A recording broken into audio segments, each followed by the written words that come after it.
What happens if you build a life around heading outside every single day, no matter what? I'm Amy Bouchatz, and this is the Humans Outside Weekly Outdoor Diary, where I share with you my own insights from heading into nature every single day, no matter the weather.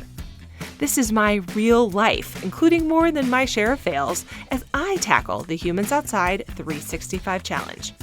Are you ready? Let's go.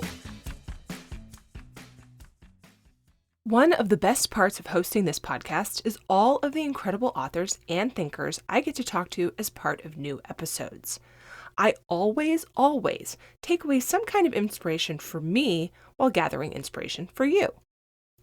In Season 7, one of those authors was Gretchen Rubin, my OG Humans Outside 365 Challenge inspiration. I knew I wanted to do a challenge, but I wasn't quite sure how to organize it in my mind, so I looked to her book, The Happiness Project, for some ideas. I walked away with the idea of looking at my outdoor time through the lens of benefits. That, in turn, shaped what I do on this podcast. Gretchen's newest book looks at what you can find in your world, indoors and outdoors, when you lean into your 5 senses.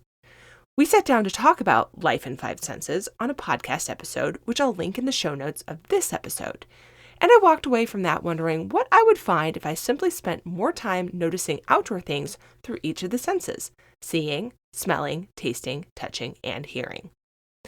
This week, I leaned into my sense of sight. Sight is a funny thing. It's probably our easiest sense to notice because it's what adds literal color to our lives. And since outside is so interesting and constantly changing, something former guests Cordell Glass and Max Romy both talked about, it has the wonderful benefit of sparking creativity and inspiration. That happens through seeing it. But when was the last time I really saw nature around me, really leaned into that experience and noticed the things I can see and then thought about what I'm seeing? I'm talking more than, yep, there's some leaves. I'm talking about really looking at those leaves, at the shape, at the size, really marveling in the minutia up close and at the grandeur when you step back. And doing this with the things that are around you all the time. Sight is something that easily sparks awe, a feeling that another former podcast guest, Mike Rucker, and I really explored in an episode last year. And that awe is a little easier to find when you see something completely new outside. It's transcendent almost. But what if you could find awe in the everyday things you've seen 100 times by simply stopping and noticing them? How would that make you feel? It's something I tried to do this week, and what I felt on the other side of seeing was gratitude. It went like this. On a run on a path I've been on dozens of times, my eyes told my brain to see how the leaves and trees created a lovely wooded tunnel.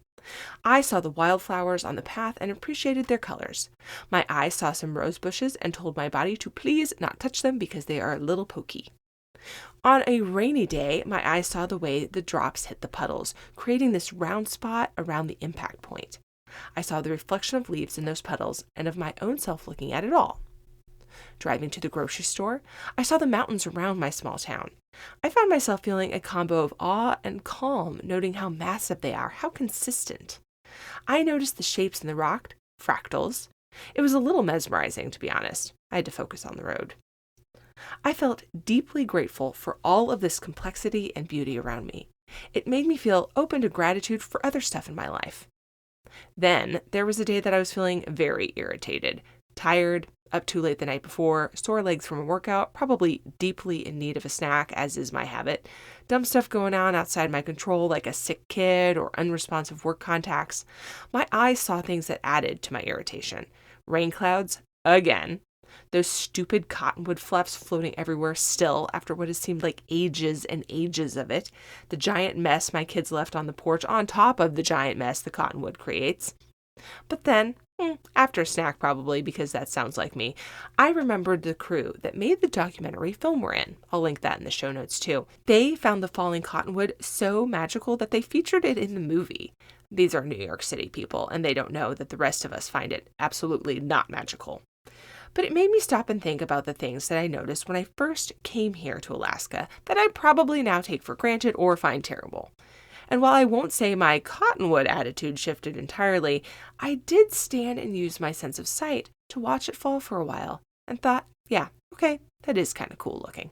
And yet again, I felt gratitude. Next for me is a sense of hearing, and I'll report back after I lean into that. But I hope you take some time now to go and fully notice your sense of sight. What do you see? What does it make you feel? Follow Humans Outside on Facebook and Instagram and share a photo with me with hashtag HumansOutside365. Also, maybe eat a snack while you're doing it. It's a real mood booster. Until next time, we'll see you out there.